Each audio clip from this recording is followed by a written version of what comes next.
Всем доброй ночи. Я бы назвала этот ритуал «Яшка и компания». Только это будет немного непонятно сразу, с первого раза. Поэтому назову чертененок Яшка. Помощник в торговле. Когда я первый раз показала этого чертененка, то одна из наших подписчиц, Эльвира, назвала его Яшкой. Сказала, прям как Яшка.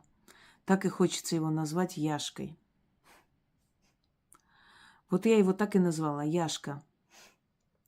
Потом посадила к своей цыганке, Рубине. И они очень гармонично смотрятся. Как бабушка и внучка.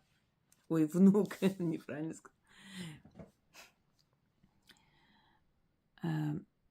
Дело в том, что куклы, в которых призывают определенные духи и вселяют в них терафимы, куклы-хранители, денежные куклы, куклы, на которых начитывают на удачу и деньги. Эти куклы вообще игрушки всякого рода атрибуты, которые нацелены на действие в магии. В них вселяется определенная сила, дух. Вот как я вам объясняла в синтоизме. Синтой, вместилище. Предметы-посредники. Духом легче выйти с нами на контакт, когда есть предмет-посредник. И желательно напоминающий человека или любое живое существо. Вот почему в некоторых религиях до сих пор запрещено изображать человека, фотографировать. Более такие фанатичные, религиозные общины. Куклы запрещено. Всякого рода игрушки, изображающие там котов, собак, медвежат и так далее. Считается, что все, что имеет какую-либо схожесть с живым человеком или животным, или зверем, то обязательно туда вселяются определенные духи. Вот на Востоке, например, было запрещено изображать на мечетях какой-либо образ. Вообще художникам было запрещено изображать какой-либо образ. И для того, чтобы они могли все свое творчество куда-то направить, вот поэтому и развивалась вот эта вот миниатюра, узоры, различный орнамент, цветочный, который непревзойденный, потому что веками был строжайший запрет на изображение птицы. Птиц потом начали позволять изображать. Вообще птиц, зверей, людей, каких-то сцен. Из-за страха, что туда вселится некая темная сила. Отчасти они были правы, поскольку религии они взяли очень много из язычества, языческую философию, это телефон. И поэтому неудивительно, что они понимали, что если некто что-то изображенное или созданное как кукла или как статуя будет похоже на птицу, зверя или человека, то обязательно это станет вместилищем. То самое синтой, как называют в Азии, вместилище духа, станет предметом-посредником, через которого будут общаться люди с этими духами. Чтобы не задавать лишних вопросов, откройте, посмотрите «Куклы в магии». Немного извиняюсь, у меня слегка усилился невроз, так бывает. Ну, это нормально, пройдет. Итак, можете еще раз открыть «День чертенят» и прослушать. Мы не поклоняемся куклам, мы не обращаемся к куклам. Кукла – это всего лишь предмет-посредник, вместилище, куда призываем дух, определенную силу, сущность, которая приходит, служит нам и помогает, смотря какой категории сущность приходит. Но теми работами, которые я даю, приходят категории духов-помощников. Есть такая категория. И в них, то есть в эту категорию входят различные духи. И черти, и стражники, и духи природы. То есть их огромное количество.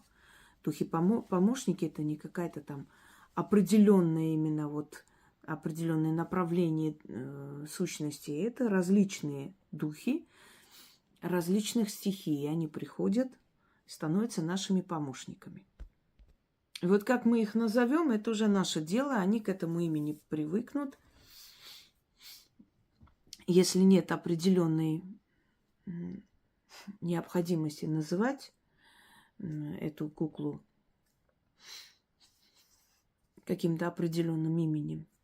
Если это не исторический персонаж, у которого уже свое есть имя, ну, например, как Хюррем, да, предположим, то, конечно, каждый из вас может назвать его как хочет. Теперь, поскольку мы назвали этого чертика Яшей, то понятное дело, что мы призываем определенную сущность, и эта сущность уже привыкает к имени Яша, Яшка. Есть одна девушка, она мне пишет, она занимается, у нее там свои, она рисует, одним словом, открытки, оформляет подъезды, ну, ее вызывают или детские комнаты, то есть какие-то фотообои или что-то в этом роде она делает. И я ей дала заговор ради интереса. Я говорю, знаешь, я призываю, я что-то прошу у своего чертенка Яшу. Вот я прошу определенную сумму, если мне вот нужно вот сейчас. Я могу подойти и определенными словами попросить. Сделай так, чтобы эта сумма пришла, и она приходит. Это означает, что под этим именем пришла ко мне сильная сущность, и она меня слушается. И я решила, давай-ка я это имя этой сущности, чертенка Яшу, да, попрошу призвать еще другому человеку. Посмотрим, как это сработает. Я сказала, призови моего чертенка Яшу, пусть со временем это становится еще одним персонажем заговоров. Почему бы и нет? Призови этого чертенка Яшу и попроси выполнить какие-то определенные функции. И она это сделала. Ну, я сказала, какими словами. Она начала призывать и просить, чтобы у нее было много клиентов, чтобы много заказов. И через 3 дня она мне пишет, вы не поверите, у меня телефон просто не молчит весь день. Откуда люди у меня узнают, там кто-то где-то сказал, кто-то долго думал, резко решил, кто-то авансом отправил, попросил обязательно приехать. Заранее занимает место, можно сказать, чтобы успеть у меня получить вот мою услугу, работу и прочее. И она говорит, это так сработало, что мне просто нет слов. Я решила вам подарить. Правда, более таком немножко усиленном варианте призыв этого чертенка Яшу. Значит, та сущность, которую мы прозвали Яшей, он услышал нас, активизировался и пришел на помощь.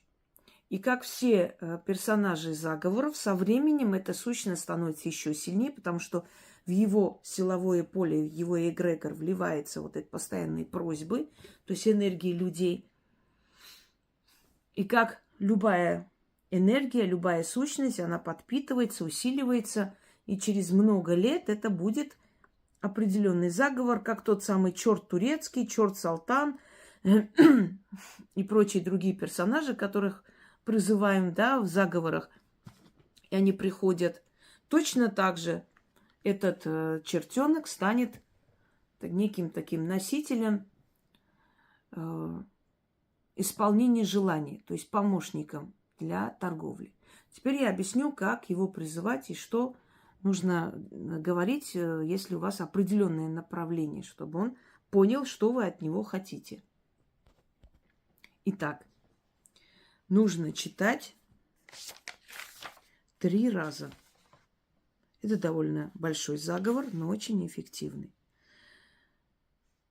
Когда вы говорите товар, мой товар, подчеркните, какой у вас товар. Например, если вы занимаетесь репетиторством, мой товар – репетиторство. Если вы занимаетесь там, если вы изготавливаете там шоколад, мой товар – шоколад. Мой товар – сайты. Если вы сайты регистрируете, создаете. Мой товар, ну что там, в магазине, если у вас разные там, одежду, да, смотря что вы продаете. Называйте слово товар. То есть название вашего товара, что вы продаете. Если это интеллектуальный товар, ничего страшного. Мой товар – книги мои. Это в любом случае в этом ритуале надо четко чертям дать определение, потому как он отправляет этих маленьких чертенят, этих сущностей хитрых по всему миру, чтобы они вели народ к вам. И придет большое количество народу, придет к вам покупать, позвонит, закажут, смотря чем вы занимаетесь. Маникюр делаете? Мой товар там маникюр. Педикюр. Мой товар там парикмахерство или стрижка волос. Обязательно называйте. Мне очень многие пишут люди, что вот работает человек в парикмахерской, да, и говорит, вы знаете, я, значит, весь день стригу, приходит, у меня записывается постоянно. А можно мы у нее запишемся? У меня, говорит, уже начинается вот зависть коллег. И в какой-то момент одна из них услышала, увидела, что я там во время перерыва кофе пью и слушаю ваш канал. И она, а что это за канал? Посмотрела, я, говорит, объяснила, вот, «Ведьмина изба», если интересно, смотри. И через некоторое время, говорит, недели через 2 смотрю, к ней начали записываться тоже много. Теперь к ней подозрение. А что-то это к вам к двоим записывается, а к нам нет. И тогда им пришлось сказать, там небольшая парикмахерская, ну так, райцентр, да, собственно говоря, вроде бы нужная вещь, особо там небольшой город, должно быть много народу, но почему-то не было. А потом начали приходить именно к одному мастеру, потом к другому мастеру. И в конце концов они признались, что они, значит, на моем канале сидят, начитывают. И они начали начитывать. Даже хозяйка начала читать, купила чертененка какого-то, поставила и начали читать. И говорит, у нас столько народу. Теперь рядом открыли и парикмахерское. Они месяца 3 так были, вроде бы пытались мастеров набрать, потом закрылись, потому что к ним вообще никто не ходит. Даже заходят к ним и говорят, сейчас мы придем, выходят, заходят к нам и больше туда не идут. Почему, непонятно. Приходили с ними, ругались, что вы наших клиентов отговариваете, вы их там забираете. Мы говорим, а чем мы забираем? Они просто приходят, мы откуда знаем, откуда они приходят, мы же не будем гнать людей. То есть, понимаете, вот доходит до такого.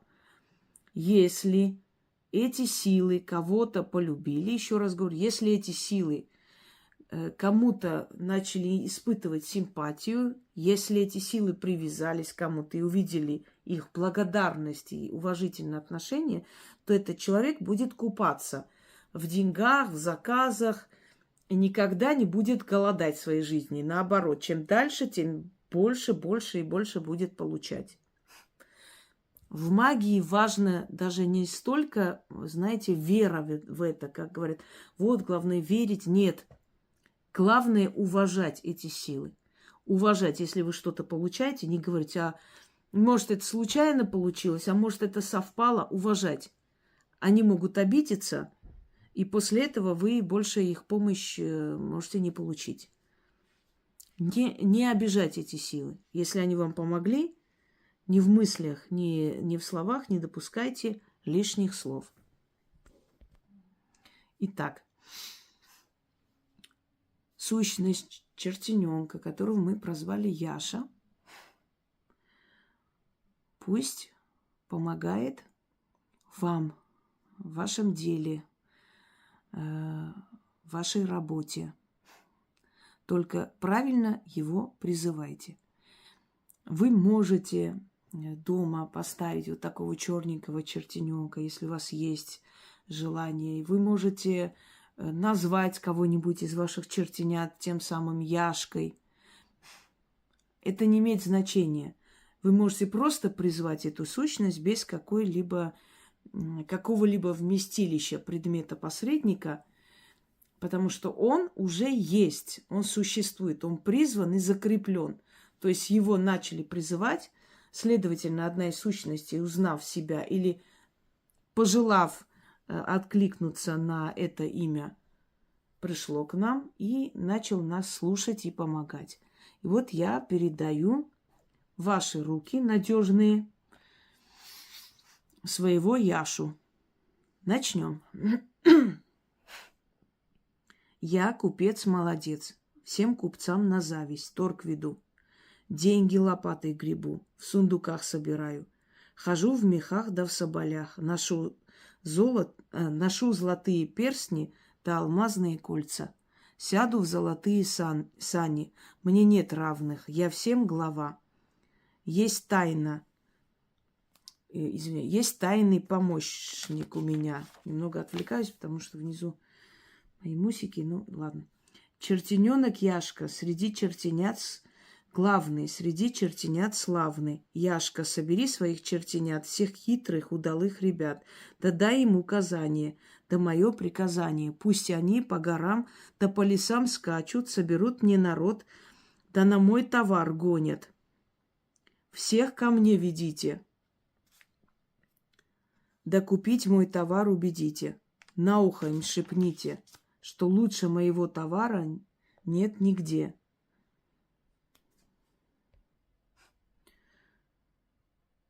Пусть ищет народ мой товар везде.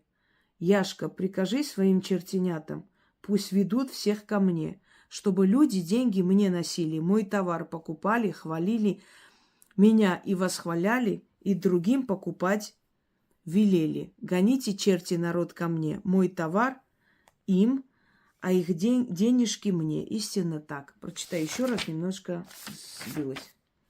Я купец молодец, всем купцам на зависть, торг веду, деньги лопатой гребу, в сундуках собираю, хожу в мехах да в соболях, ношу золотые перстни да алмазные кольца. Сяду в золотые сани, мне нет равных, я всем глава, есть тайный помощник у меня. Чертененок Яшка, среди чертенят главный, среди чертенят славный. Яшка, собери своих чертенят, всех хитрых, удалых ребят, да дай им указание, да мое приказание. Пусть они по горам да по лесам скачут, соберут мне народ, да на мой товар гонят, всех ко мне ведите, да купить мой товар убедите. На ухо им шепните, что лучше моего товара нет нигде.